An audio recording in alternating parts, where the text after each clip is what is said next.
Hello.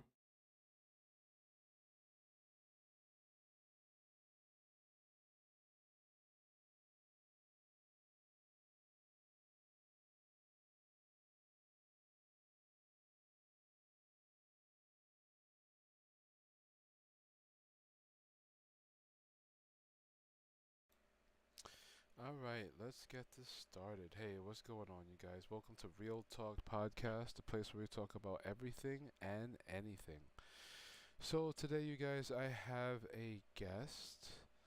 Matter of fact, let me tune this in. All right, mic should be on. So definitely go ahead. Please do tell the people who you are and what you're here to talk about. Hello, my name is Jenny. I'm here to talk about why some people think that children have mental issues. I listened into the podcast yesterday and I wanted to give some feedback on children. Some children, especially when it's their first time in school, they don't understand what's really going on.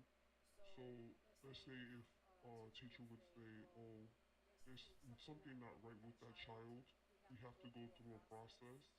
The process would be that all of the team in the classroom would have to take notes. After taking notes, we would have to have a meeting with the school guidance counselor or the social worker of the school and let them know about the notes that we have taken. We will also contact the parent or guardian to see if the behavior is also done at home. But what is this though? Is this like for what? Like what, a school? What is this? Yes, for school. So that This is the process that we have to do. so this is all the process you have to do what, in regular school or something, or Yeah, majority of the schools is the same for all the schools. Alright, I'm sorry, go ahead, continue. Then we have to go, we erase these to the parents. We ask the parent if they would like to get their child evaluated. Now, if the parent says no, it stops there. If the parent or the guardian says yes, the evaluation takes place. It's usually an outside party that does the evaluation, and then they determine whether the child needs services or not. Speech therapy if the child is having problems speaking. Gross motor therapy, that would be the way the child can stand, walks, runs, goes up and down the stairs. It goes through those type of services. They also would determine how long the child will be getting the services. Is it throughout the whole school year? Is it once or twice a week? 1 hour a week? 2 hours a week? That'll be the determination of the evaluator. Alright, but And my if the question to you is you're explaining like certain things that they do at the school, but that sounds like regular procedure. It doesn't sound anything bad. well, sometimes the parents see it as bad when you tell them we think your child needs to be evaluated. For a lot of parents, they see it as a red flag, like, oh, you want to label my child. And it's not labeling the child, it's basically giving the child, you know, to meet their needs. If they need speech therapy because they're having trouble speaking, they get speech. If they're having trouble running, walking, and stuff like that, that's going to be the type of therapy they're going to get. The, and the parents will be explained how it will be done, if it will be done in the school or at home. Sometimes gross motor therapy for them to stand, walk, and stuff like that will probably be done at home so the child will feel more comfortable than in school. Alright, but I mean it sounds like regular procedure. How is that bad? How does that have to do with mental health? Like what does that have to relate? Well, sometimes it could traumatize the parent because they're feeling like, like I said, you want to label the child. you want to say there's something wrong with their child when they feel there's nothing wrong Hold with on, their slow down. child. What I feel we need to actually do is tell me what is your purpose here in this podcast. To tell you about the mental health of children, and it also could affect the parent. But like, how would it affect the parent? Like I said, with the labeling and stuff, because it's like once you say you tell a parent, oh, we think your child needs to be evaluated, the first thing that pops in their head, majority of the time, is you're telling me something's wrong with my child, and that's not something a parent wants to hear. They feel they're gonna learn at their own pace. It's perfectly normal. But when you have like a child that's 5 years old and can't say any type of words, they need help. And we're just there to try to give that type of help with speech therapy. Right, but that's why you got special facilities to help young kids like that. Yeah, there's special schools, but there's times that it doesn't have to go that far. It could just be a third party to come into the school or go home or right now online to help them with speech therapy. Yeah, but I mean, it seems like kids like that they get the help that they need. But so how does that play into mental health though? Like as far as for the kids is concerned, the kids seem to be There, getting all the help that they need, so their mental health seems to be kind of okay. no, because there's times when the children come in, they don't understand what's going on. They seeing the other children talk and they can't communicate. So they get frustrated. There's times they throw things. Sometimes they can even throw chairs because they're frustrated because they can't communicate their wants and their needs. They can't say, I need to go to the bathroom. So they get upset. They might even throw toys because they want to play with a toy that a child has, and they can't say, I want to play with that toy, so they just snatch it out of their hands. But isn't it the job of the what they call it what do they call it there's like special teachers that actually help um The see it, I don't know what that is. or paraprofessional. Well, when they first come in, they don't have those services. So we have to be able to, like I said, do the notes and everything to find out what the child needs. So wait, And so basically they would send a kid who might, but that does is they do it within the classroom. but I'm not understanding. So how does the process work? So I'm sorry, I'm kind of confused on this. I need some better explanation as far as like, so what is the process? Let's pretend I have a kid. He doesn't get automatically evaluated No, he gets evaluated within a month when he goes if to, it's okay with the parent. but when he goes to school, that's when he starts Yeah, school. when he's in school, he's in the classroom. Within a month, the team within the classroom has to take notes. But not all schools do that, right? I believe so because there has to be notes. There has to be documentation of the behavior of the child. Now, if the child is throwing books and it's happening every day, that's becoming a pattern. So, but wouldn't it be, but so you guys do a test before the kid would throw books and stuff like that. So you guys do tests to see firsthand. It's like a, I don't know, it might kind of sound weird, but like a pre-test to determine if a kid might need help or something like that. I don't understand. No, it's not a test. It's just us seeing the child's behavior. And then if we see if it becomes like 2, 3, 4 days in a row, then we have to start writing it down. So when we have that meeting with the social worker, we let them know like this is becoming a pattern. This is becoming almost every day at this certain point of the day.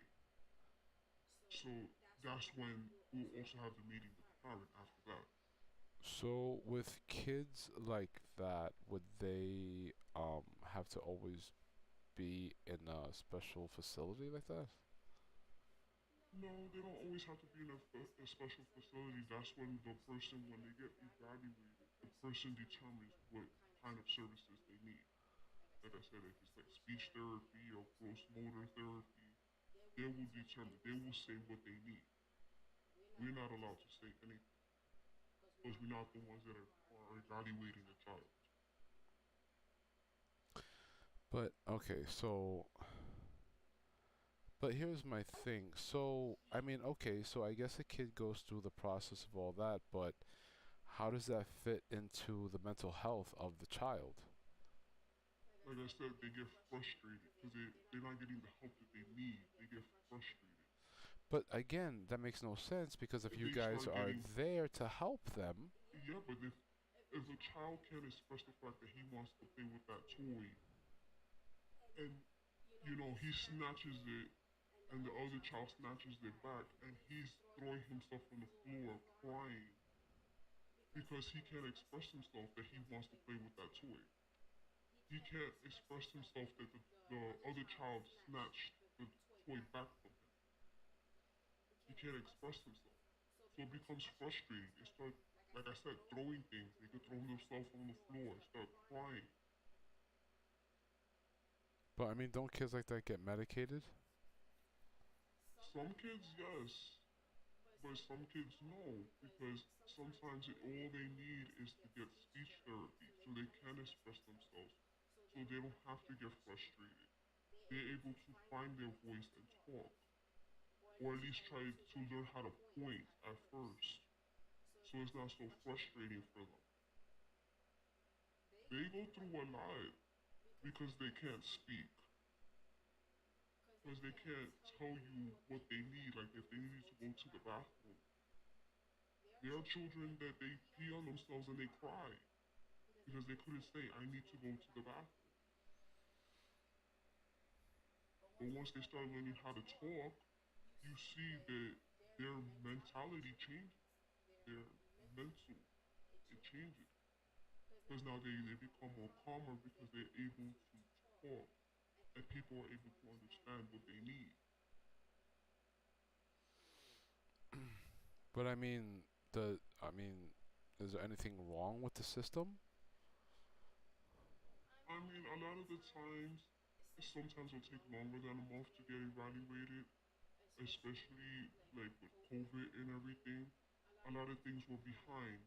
So instead of, getting a child evaluated within a month, if the parent or guardian agreed, it might be 2 or 3 months. So it's 2 or 3 months trying to teach the child how to point to something that they want.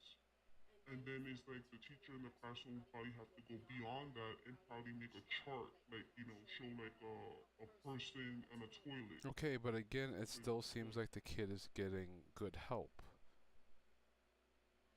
but if they don't get the proper help that they need, it becomes frustrating I mean, because I they'll get try. that, but what, do you know of any place or something? Well, I've been in the classroom and I've known other Well, you know what? colleagues Let's get a little bit that of have been. backstory. Let's tell the viewers who you are. Well, I've been an educator for about over 10 years. I've worked in two boroughs. I've worked in the Wait, Bronx and I've worked in Manhattan. so you're from New York then, obviously. Of course. You know. So let me ask you a question then. So you worked in two boroughs, you said. So you worked in the Bronx and Manhattan. Bronx and Manhattan. And so what is like I mean like, I don't know, but like when I had to send my son to school, I had to do research about schools and things like that. A majority of the time, they always get good reviews. Sometimes they do get bad reviews, but I mean like I've never heard of schools that are so bad unless they make the news. So did one of your schools make the news or something? No, my school has not made the news. Not any of the schools I've worked for. But so I mean, so I guess the schools that you worked in are pretty good, aren't they? Yeah, because we have a caring staff and we're compassionate with the children and the families. We try to help them as much as we can, but we also have to respect culture wise and stuff like that. So if a parent says, I don't want my child to be evaluated, I feel it's against my culture, we have to respect it. Also, even if the kid may have like a mental health issue, no, you wouldn't know because you couldn't evaluate the kid. Yeah, because we're there to help out the child as much as possible, but we cannot diagnose because we're teachers, we're not doctors in the classroom. All right, so it seems like that you have some knowledge on certain things. So let me ask you a question then. I mean, we're here today to talk about childcare and mental health. Hmm. From the story that you've been mentioning, it seems like, the places that you work, the children or the kids or, they're all getting the help that they need. Um, so I mean, at least, I guess it's safe to say, at least where you worked at, the kids have been fine. Um, but I mean, do you know of any place that may have been pretty bad, or do you know of any area within, I don't know. Well, I can't mention any schools, but I have heard um, a story of a child, 4 years old, wearing pull-ups, and he was evaluated, but the mother said that from the evaluation, she didn't want on the evaluation to put anything that he something was wrong with him. She said to put that he was normal and that the evaluation was normal, and they have to put that because what the guardian says, that's what goes. So this child would he wear a pull up and he would take his hand and put it inside his pull up and he would smear it on the tables and stuff. So I heard a story that the teacher was fed up with him doing that and basically let him do it throughout all the tables and stuff until he got tired. I mean, I don't know if it was a true story, but I've heard it from two different people, and it affected the children because they were like, "Why would you let him do that?" And these are 4 year olds. Why would you let him do that? It's nasty. I'm gonna tell my mommy. I don't want to sit down. And even though it was cleaned up and everything, the children still didn't want to, sit down because they still felt that it was dirty and they didn't want to play with the child. So every time the child would try to go to one of the students when he was cleaned and everything, they didn't want to even look at him. They didn't want to touch him. And it just came to the point where he was just getting temper tantrums because none of the children wanted to play with him or be around him because they saw that he did that. So his behavior began to get worse. He started taking off his pull up and throwing it in the classroom and stuff like that.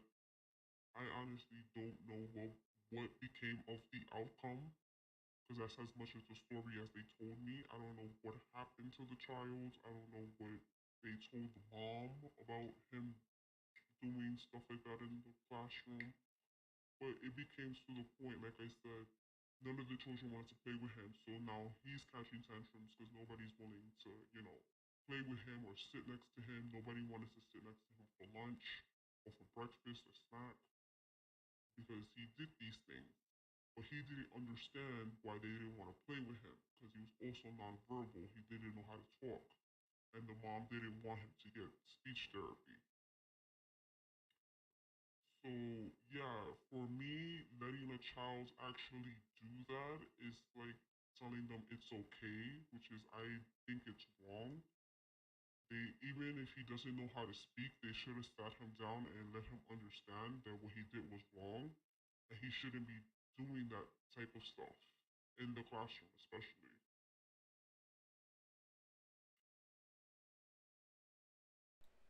But I mean, like, did they ever? I mean, did the school ever get reported?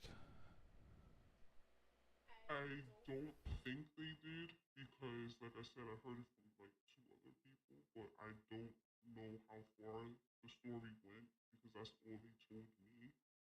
And I haven't seen these teachers in a while, but it was a wild story for a child to be doing that in the classroom. But I mean, is that a true story or are those just rumors? Yeah, it is a true story because I got told by two others. So you said it is a true story. So if it's a true story, I mean, again, so what year did this happen?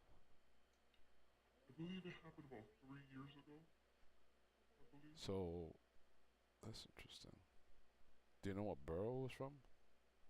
I believe it was Manhattan. It was yeah. It was Manhattan. Oh, that's weird. Usually Manhattan.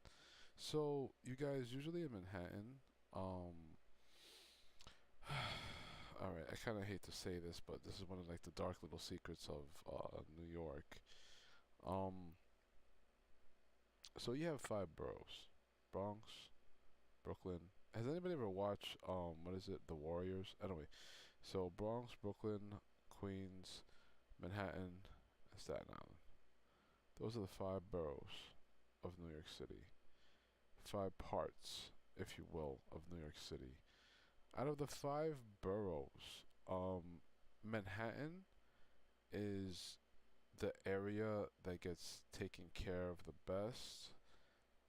They usually have like the best teachers in Manhattan out of all the five boroughs.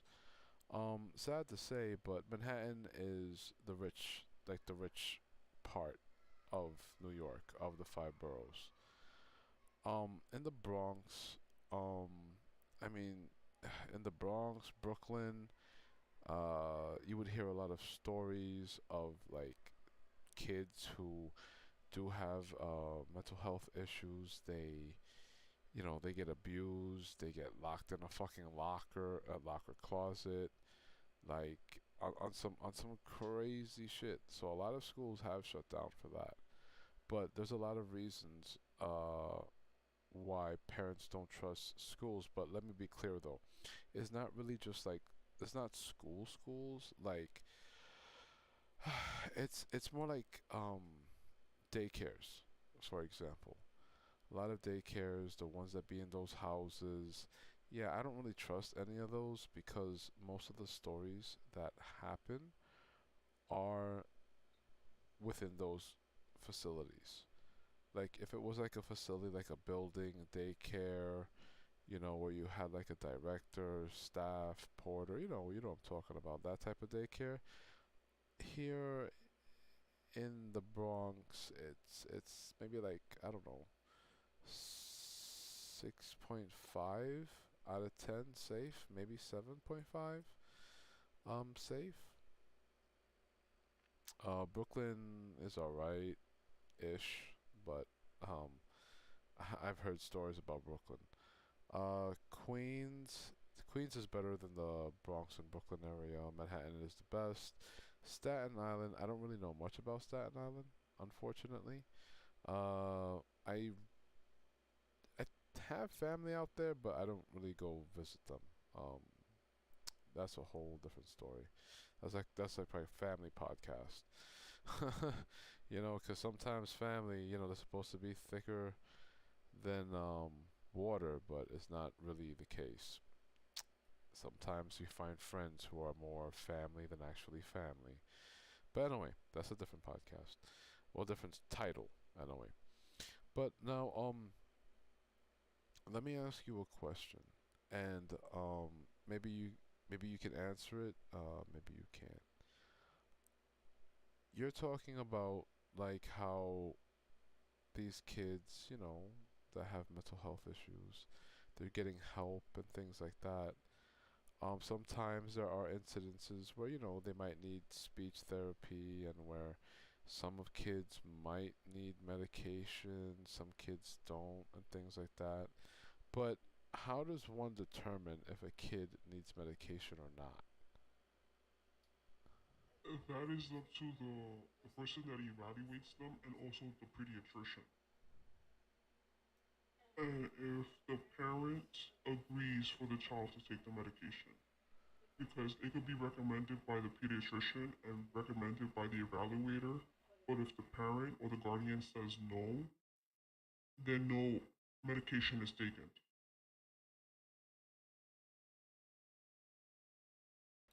But damn, that something like that could probably like have long-term effects for like I don't know, like let me ask you a question. Like what is the age range of uh I don't know, kids, young adults or whatever? Well, what is the age range that you have worked with majority within your 10 years?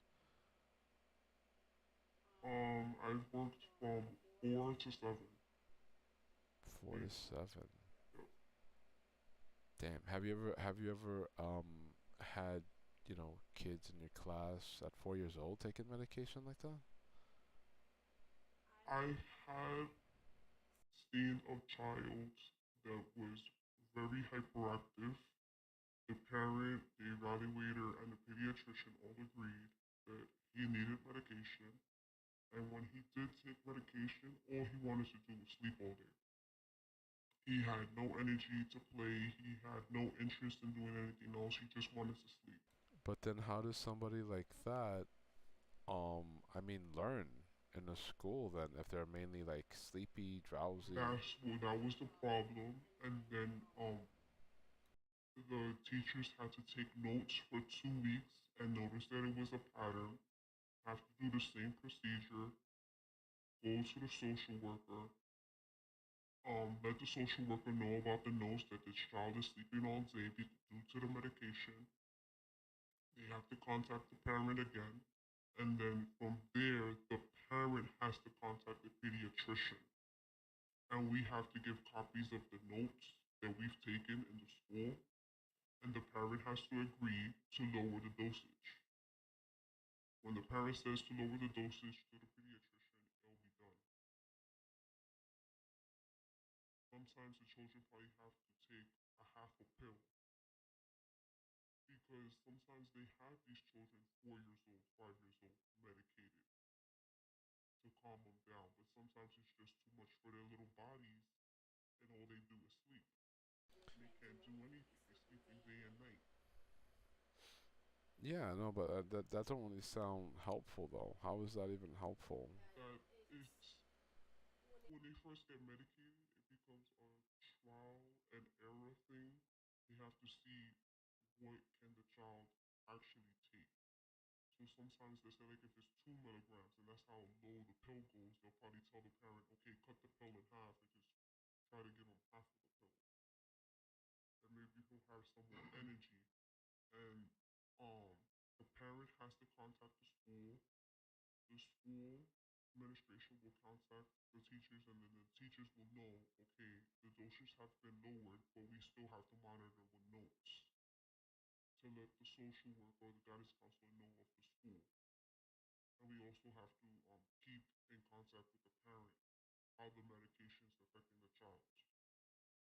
So let me ask you a question then. Out of your 10 years and things like that, um, have you ever had a case where like you had kids that were just like just like drowsied out, like like how do they learn? How the hell does someone function like that? Like I don't know. It just doesn't sound pretty healthy. They don't function when they sleep day and night. They don't function, and that's why we have to have communication with the social worker of the school and the parent and let them know that this is happening.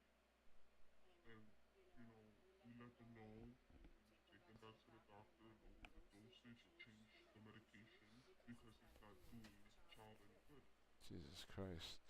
But damn, doesn't that affect the brain though? Something like that? Like, doesn't something like that affect the brain since the kid or since the individual has been taking like these pills for like so long, doesn't that affect them as they get older? That I don't know because that's the medical part of it. I don't know. I mean, I know when they're there, if they're on the right dosage, they won't be sleeping. They're a little bit more calmer. They're not as hyper as they usually are. But sometimes it's true. It's like they have like brain fog. They don't understand what's going on. You have to like constantly get their attention, and it's because they look like they're daydreaming. Hmm. But I think it's because the dosage of the medication. Hold on, this kind of sounds very familiar to me. All right, so let me ask you another question then. Hold on a second, because you just said something to me that kind of resonates. Um, so let me ask you a question. Um, have you so what about 7-year-olds? Have you seen like, cause you said you work from like 4 to 7, so like 7-year-olds, have you seen? All right, I'm sorry. Let me try to get my wording right. Have you worked 4, 5, 6, and 7, or have you just worked maybe like a 4-year-old, and maybe you didn't really work with 5-year-olds? You worked maybe more with 7-year-olds and 4-year-olds. Like what age range did you I really work mess with? more with 4 and 5 year olds. Mainly 4 or 5. So how many times do you have like a 7-year-old, 6-year-old in your entire career? About 4 years, I've worked with 7 year olds. So for 4 years you dealt with 7-year-olds. So then let me ask you a question then. So do all the kids take almost the same kind of pills? Because who administers it? The nurse, obviously, right? Well, a lot of the times, the parents give it to them before they come to school. Oh, I see. Okay. Okay, so the parents are responsible for taking. Well, I Yes. mean that's good. That's good. That's good. That's good. That's good. That's actually kind of good. So then if the kid acts out, it's because the parent didn't give the child the medication. Yes, and that has to be if we see a change in the behavior, like we notice that the child didn't take the medication, the parent has to be notified. Like, we have to question the parent. Was the medication given today? No. Okay, why was the medication not given? And sometimes you get the answer is, I feel like my child is sleeping too much, or I feel like my child needs a break from the medication. And let me ask you a question. Like, if they take like a day break, I mean, it's okay, right? Um, Sometimes it's okay. Sometimes they're like double hyper. From not taking the medication? Yeah, sometimes they get double hyper. From not taking the Yeah, medication. so they'll be jumping around more, running around the classroom more. And sometimes, it's not like they want to be defiant. Is they can't help it. They have to move their body. That's how their brain works. They have to move around. Hmm. So let me ask you another question then. Okay, because this is kind of resonating with something. I'm not gonna really mention too much, but um, so obviously as the child gets older, they continue seeing, somebody, the doctor or whatever, to give them the medication and stuff like that, right? So it still works the same way as how they were when they were a child. It's just a bigger dosage because they're just, bigger body, Yes. older. But now let me ask you a question. Can kids like that, as they grow older, have a normal functioning life with medications? Yes, under the right dosage, yes. Because their body will get used to it and they're able to function.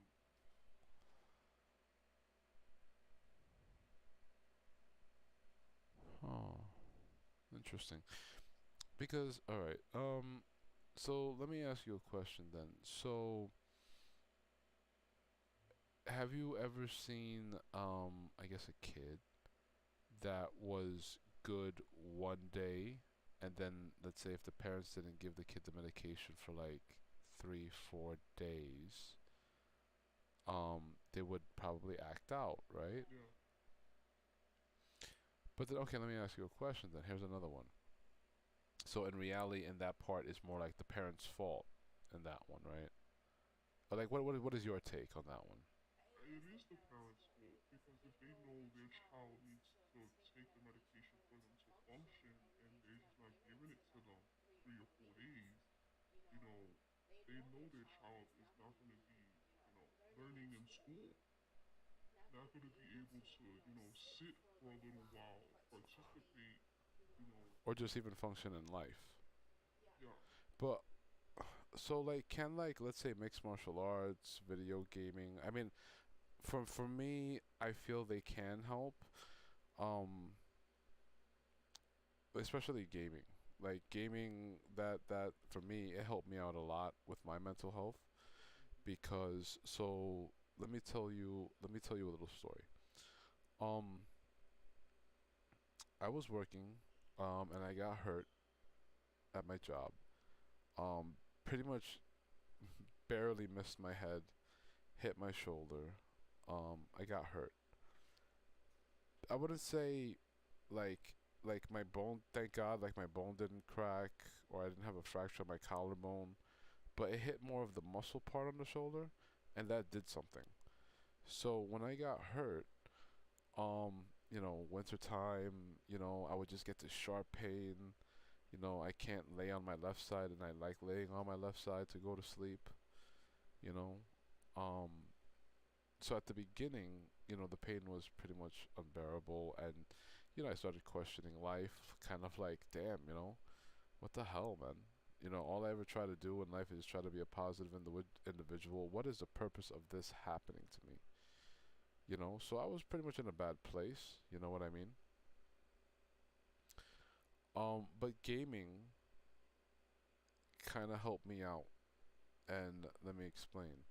It took me into a world where it was like, I mean, it might kind of sound pretty bad, but I mean, the pain was there, but gaming, a lot of cheersing, that really more helped me get through, like, kind of like, let's say if I'm feeling like crap because, damn, I'm just stuck in the house. What do I do?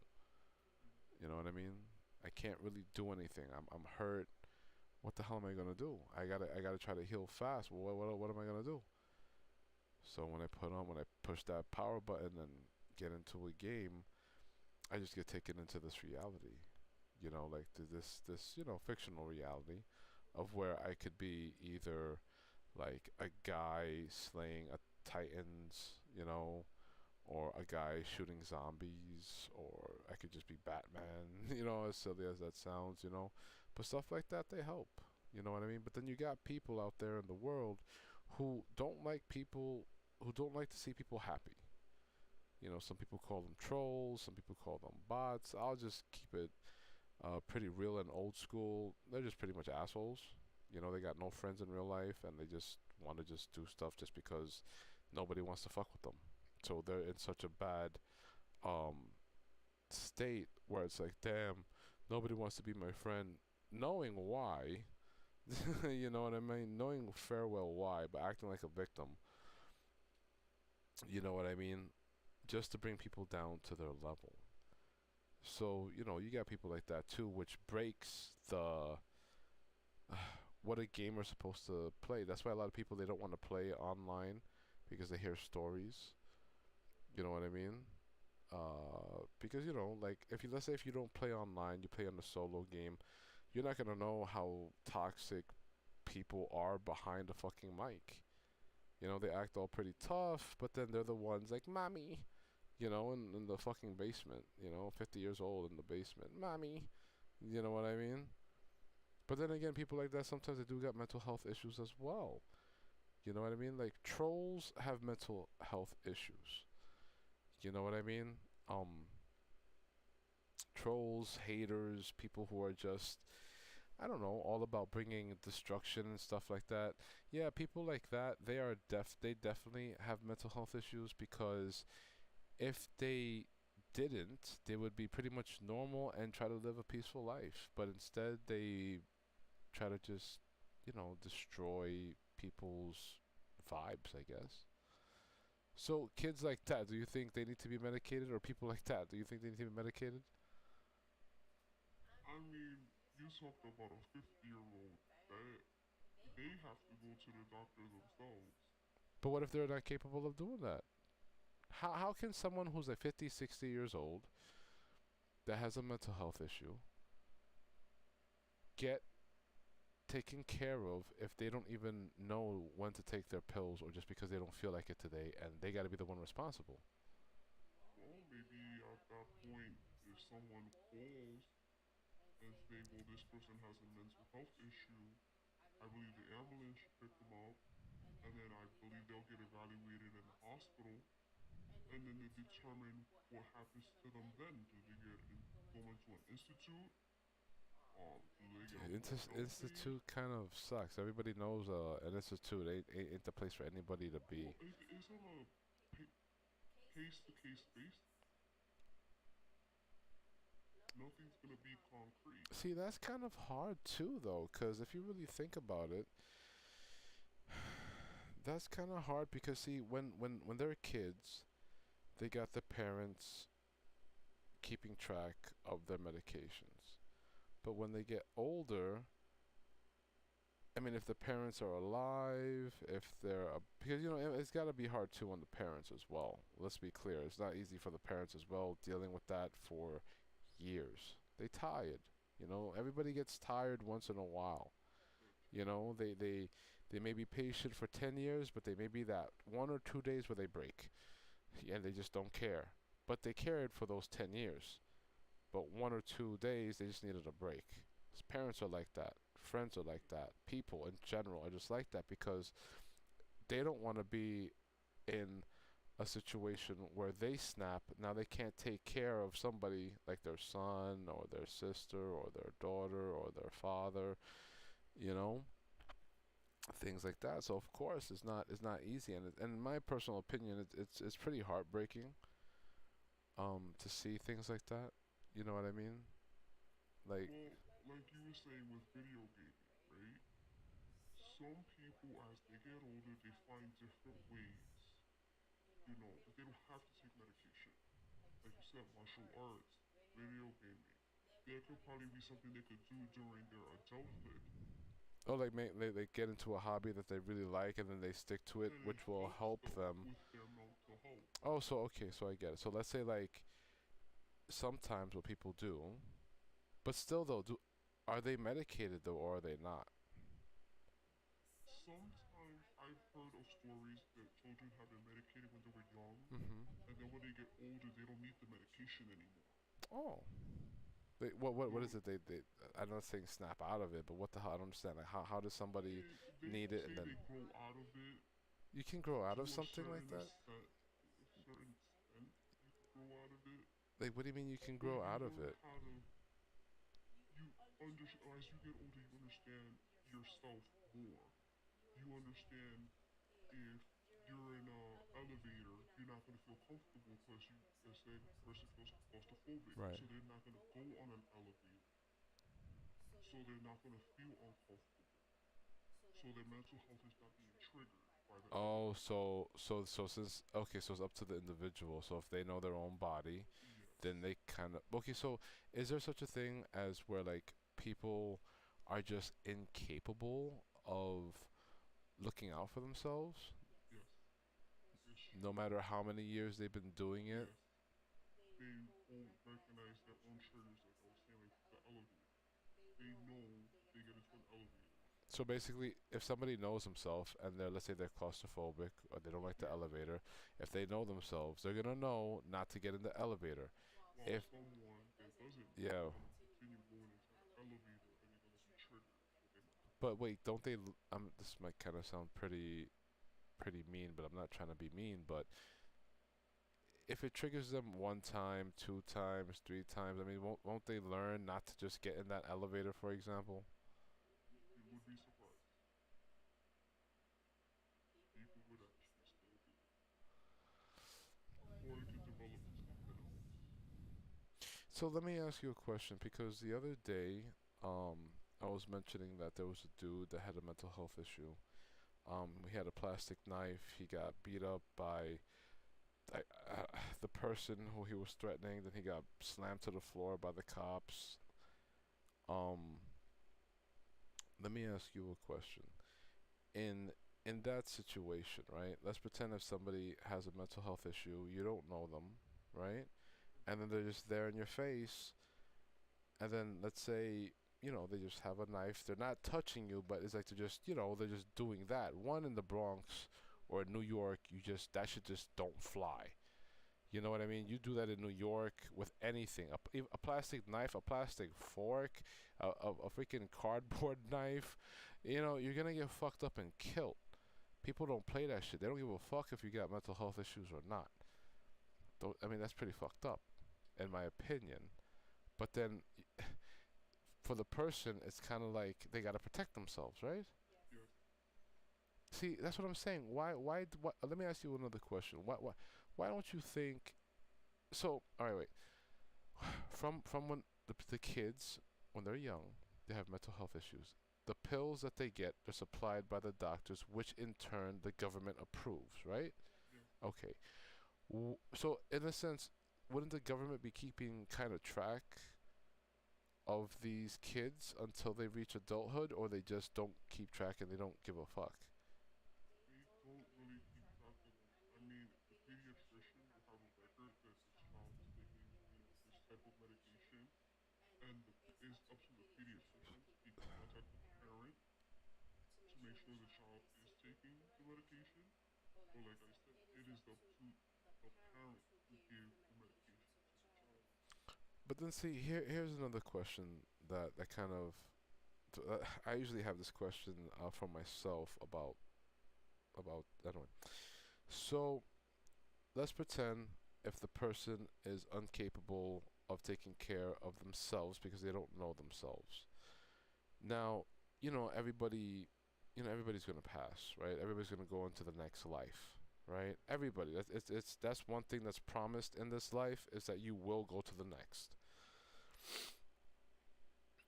Um, so if someone that's been taken care of since they were young till adulthood by their parents or family, now let's pretend if their family just don't want to deal with it, because sometimes you got cases like that. Hmm. Sometimes it sucks to say, but sometimes you got cases where the family's like, you know what? Fuck that. Fuck that. He don't want to learn. He's gonna learn the fucking hard way now. You know what I mean? So you got people like that. That's called tough love. Yeah. You know. Um, then you have others that continue to help, but then their health deteriorates because they're so focused on helping the other person that they lose themselves and who they are, which I don't really kind of approve of, but I respect it. You know what I'm saying? Because I could respect someone that's been trying to help somebody for more than a year. You know what I mean? And then they just rather like, listen, look, I'm just gonna stop, take a step back, for as long as they need, so they could get their mental health correct, and they revisit and try to continue helping again. I respect somebody that could do that, but not everybody could, because sometimes people they're just like, you know what, I dealt with this for so long. Why deal with it? Um, for what? I got my own problems, which is true. Everybody got their own problems, especially now with COVID times. It's not like before COVID times. Before COVID times, you could give somebody $1. Before COVID times, you could give somebody $1. During COVID times, somebody asks you for $1, like, bro, we're in COVID times. I need my dollar. I need it more than you right now. You know what I'm saying? But now, my question is that if a person who's in a family or whatever that don't care because they're fed up, not only is that person alone, but does that affect the person's mental health? It should, but does it help them learn? Like, you know what? I got to change my ways because this is just not right. Not everybody's gonna be able to deal with this. I need to change. It's a case by case basis, and that's why there's so many mental health people out on the street. Because nobody knows how to deal with them. Not even the facilities. Not even the. That's if they ever been to a facility. They probably just went straight to the street. Like, hey, if you don't want me to live here, I'm gonna go straight to the street. And now they're on the street. Nobody's monitoring if they're taking medication. Nobody knows what this person is up to. If their condition is gonna get worse, because there could be times that a child growing up never been into an institute, but has been medicated, but decides, hey, I'm gonna run away from home, live Okay. in a different state. Now there's no medication, there's nothing. Nobody knows who this child is. They just see this child as a homeless person, and not a lot of people are willing to help. So then eventually the person just ends up being homeless, and that's it. That's the ending of it. Or doing something that causes them to go to jail. And now that's another thing. If they go to jail, are they going to think about, okay, this person robbed somebody? They're not going to think, does this person have a mental issue? The only time they will evaluate them if they feel they have a mental issue.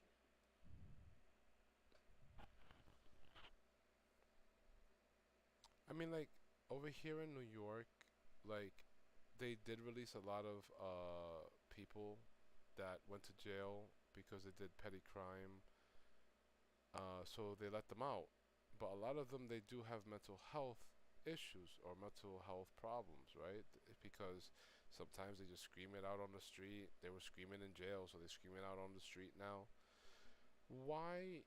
See, one thing that grinds my gears is the fact that, why not try to help? Like, again, this is my belief, you guys. Like, if there's somebody that has a mental health issue, I feel that they should be, that's gonna sound bad, but not saying tracked and traced, because that just sounds pretty fucking bad.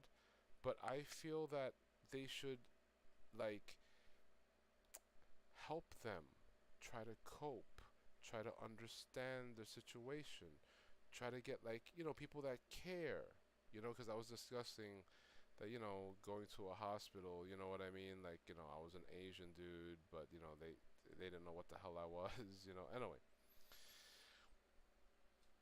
but what I'm trying to say is that, like, isn't isn't there a way where, I don't know, the higher powers that be, that run this freaking country, can't they help them? You know what I'm saying? Like, why sweep it under the rug like nobody cares? Well, sometimes it could just come down to who's going to pay for the medical bill. So you tell me basically the government don't want to pay the medical bills, so fuck it. It's better for them just to rot in the fucking street, and then they just wither away, and then again swept under the fucking rug. There's a lot of people with mental issues right now as we speak out in the world. And that's one thing that also grinds my gears. Why isn't there any fucking help for that?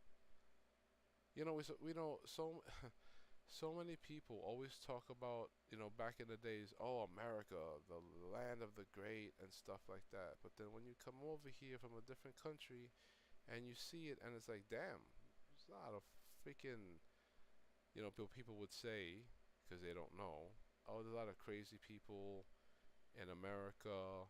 There's a lot of poor people in America. It's not easy in America. They lie to you in the movies. You know what I mean? The movies are glamorous. It's not really like what you see, you know? And then, like, for me, I love where I live, but I don't love the the people that run it. Not all of them. You know what I mean? Some of them they try to do right. Some of them they just try to think about their pockets. And that's something everybody knows. You got some people that really care about people, like they trying to do their job, but what happens is they don't last long because they get bought out because they're not willing to sell their um their dignity, their respect, their souls, if you will, to big corporations and stuff like that, just so they could stay in power. And it's unfortunate. They shouldn't leave. They should continue fighting because we need more people like that who actually care about people. You know, my philosophy or my thinking or my belief, whatever you might want to call it, is that if we as a human race just sweep shit under the rug, you know what I mean? It's not going to help anything. But then you stressing yourself out about something that you can't fix is also mentally draining and not good for the individual as well. So now you're caught in a loop, you know? And the right thing, which is the hardest thing to do, is take a fucking break.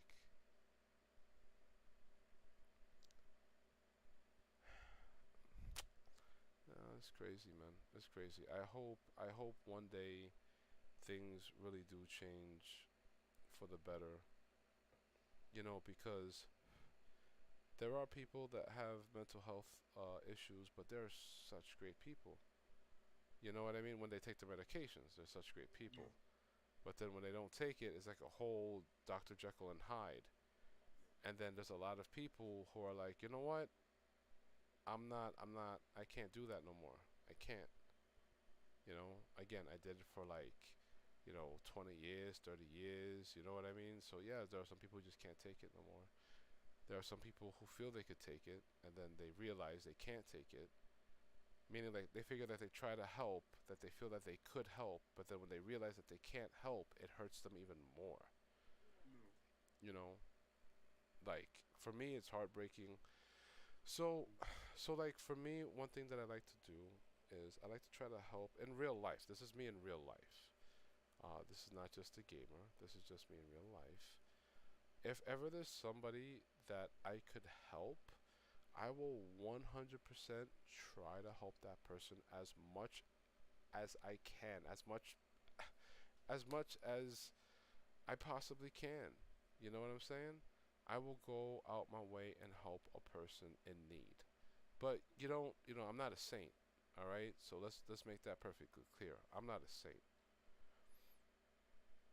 Try to help as much as I can, but at the ending of the day, you got to realize, man, your mental health is more important because if you got family, if you got work, if you got things that need to get done, and then you break from helping somebody else, shit, the person that you're trying to help, you know what I mean?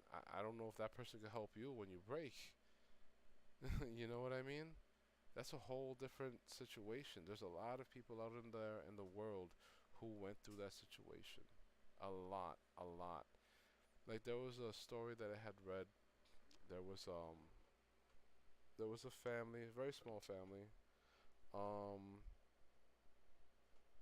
Father had two kids, boy and a girl.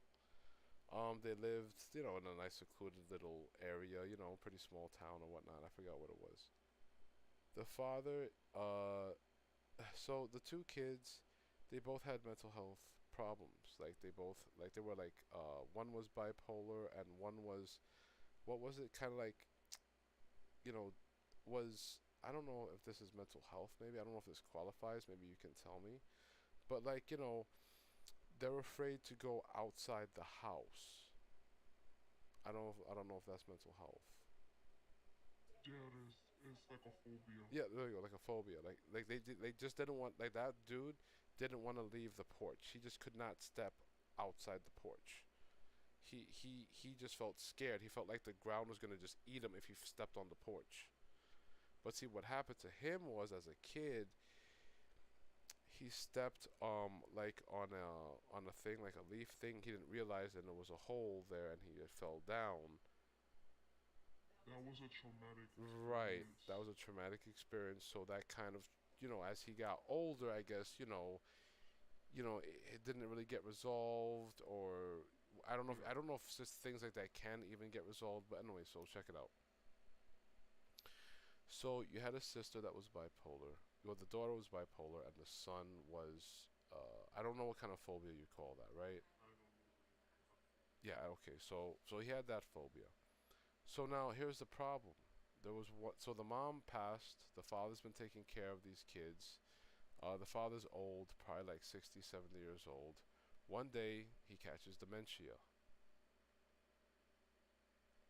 So he catches dementia, and he can't now. He's not giving the kids the medication because they just can't do it for themselves. So it's so bad now. Like they don't know how to cook. Because the father was doing everything. One day, somebody from town went to do like a wellness check.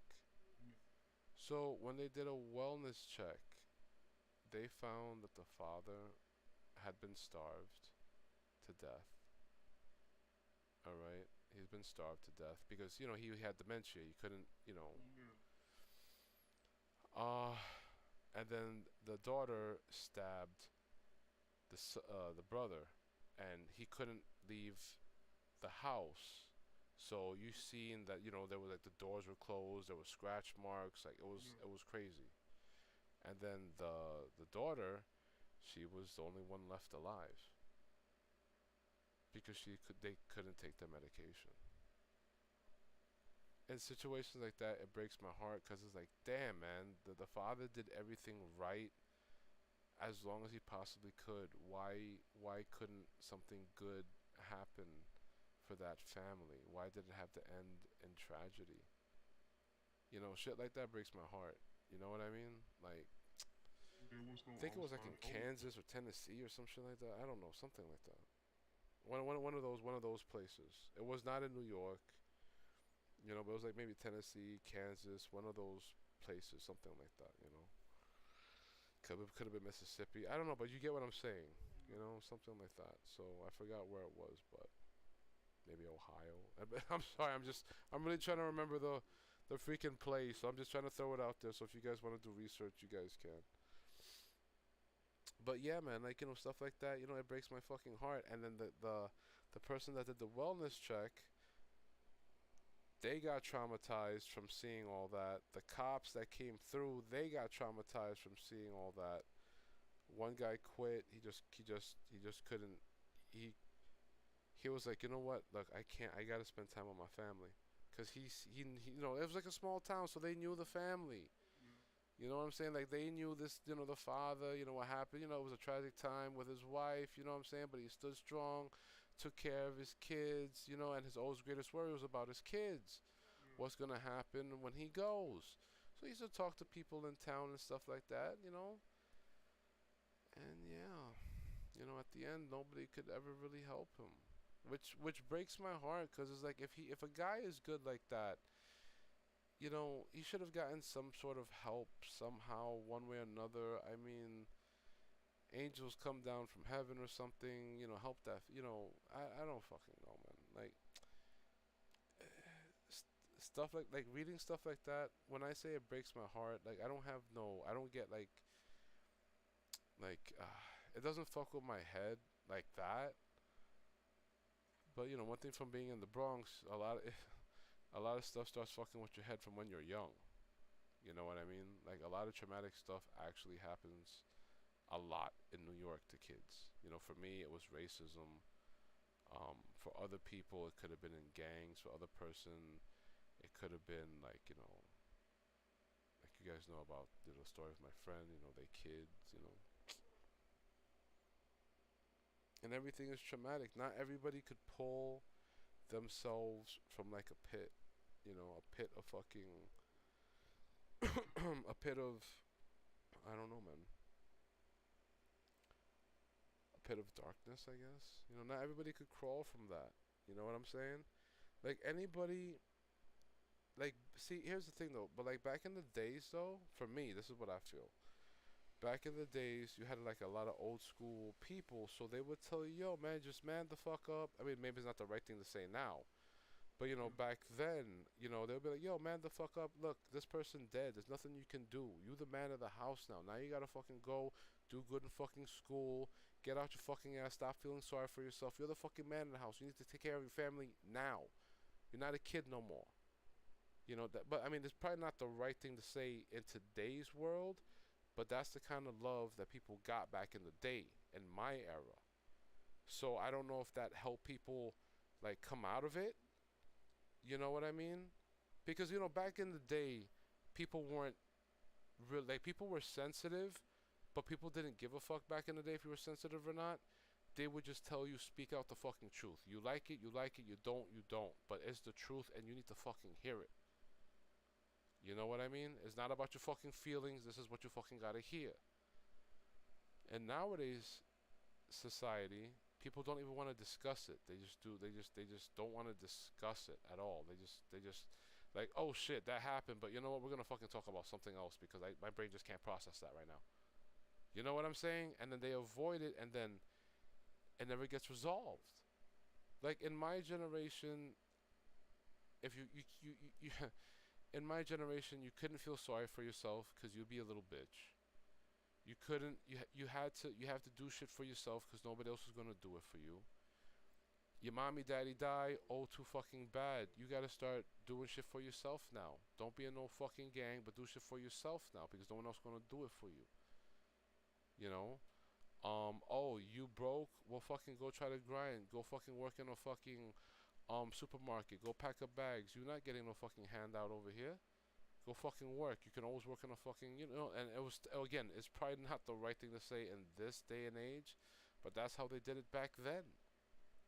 You know, and then you would hear stories of like, yo, man, my pops died. I was like in a bad place, but here comes this one fucking dude. I didn't know him from a fucking hole in the wall, and he told me, get your head out your fucking ass. I don't know what the fuck you're going through, but you're gonna end up dying on the fucking streets if you don't get your ass up.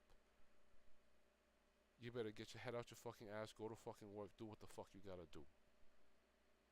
I'm not doing it for you. Fuck you. Do it for yourself.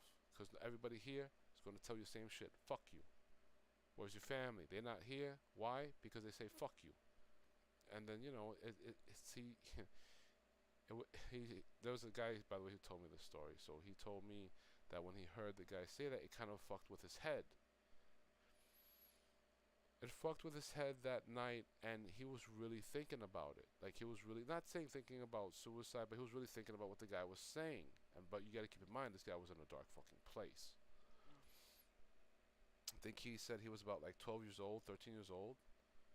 You know, like, you know, when you're 12, 13 years old, if your parents die, anyone, you know, is gonna kill you. Because you've been, you know, all you know is mommy, daddy, you know, then you know, you start regretting you being a bad kid if you were, you know, you wish you would have listened more or something like that. You know, you can't get that time back. So that person was going through that issue as a kid.